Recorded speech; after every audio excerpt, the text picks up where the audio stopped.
মানুষ সৃষ্টির আগে আল্লাহ তাআলা জিনদের সৃষ্টি করেছেন। তারপর তারা ফিতনা ফাসাদ এবং গুনাহের কাজে লিপ্ত হয়ে যায়।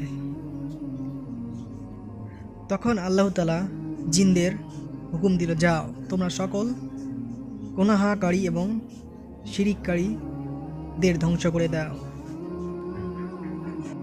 ফেরেশতারা জমিনে এসে পৃথিবীতে এসে তখন তারা তাদেরকে ধ্বংস করে দেয়। কিন্তু তাদের মধ্যে একটি জিনের বাচ্চা বেঁচে যায়।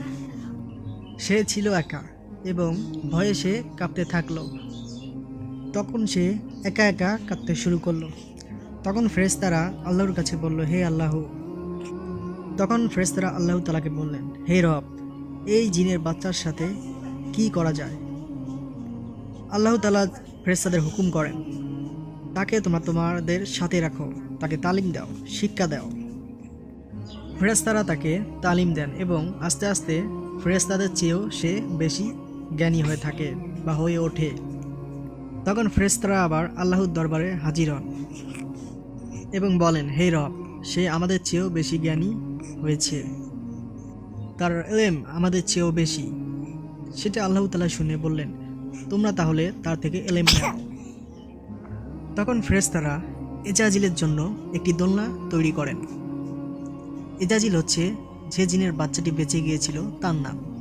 বন্ধুরা, তখন এজাজিল জিনের বাচ্চাটি ওই দোলনায় বসে ফেরেশতাদের ইলম দিতে শুরু করলো এবং সে হয়ে উঠল ফেরেশতাদের ওস্তাদ।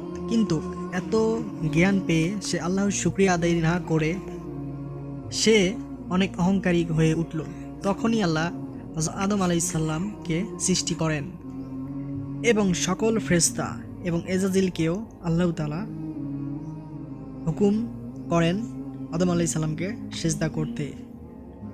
সকল ফেরেশতা আল্লাহর হুকুমে আদম আলাইহিস সালামকে সিজদা করেন, কিন্তু এজাজিল অহংকারের সাথে বলেন, হে আল্লাহ, আপনি আমাকে আগুন দিয়ে সৃষ্টি করেছেন, আমি এই মাটির মানুষ থেকে অনেক জ্ঞানী, আমি তাকে সিজদা করব না।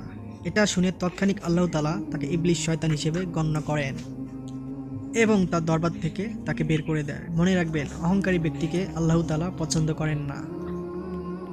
এটা দেখে আমাদের শিক্ষণীয় বিষয় হলো, আমরা কখনো কাউকে অহংকার দেখাবো না। অহংকারী ব্যক্তিকে কখনো আল্লাহ তাআলা যেহেতু পছন্দ করেনি, তাই আমরা কাউকে অহংকারী কথা বলবো না এবং দেখাবো না। তো আশা করি দর্শক আমাদের আলোর পথ ইসলামিক চ্যানেলটি সাবস্ক্রাইব করে সঙ্গেই থাকবেন।